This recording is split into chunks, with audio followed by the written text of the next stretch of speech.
விஷாலை தொடர்ந்து நடிகை ஸ்ரீதிவ்யாவும் ராஜபாளையம் மக்களுக்கு கழிப்பறைகள் கட்ட நன்கொடை வழங்கியிருக்கின்றார். ஸ்ரீதிவ்யா தற்போது முத்தையா இயக்கத்தில் மருது படப்பிடிப்பில் நடித்து வருகின்றார். இதற்காக விஷால், சூரி உள்ளிட்ட படக்குழுவினருடன் அவர் ராஜபாளையம் பகுதியில் முகாமிட்டுள்ளார்.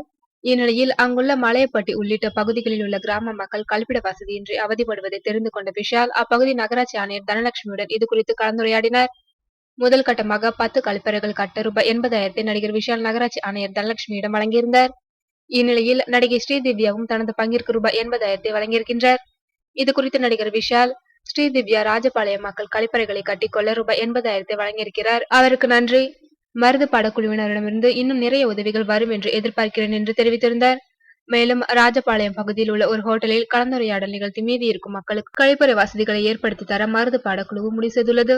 இன்னும் 10 நாட்களில் இப்படப்பிடிப்பு முடிவுக்கு வருவதை தொடர்ந்து மருது படக்குழுவினர் சென்னை திரும்ப உள்ளனர் என்பது குறிப்பிடத்தக்கது.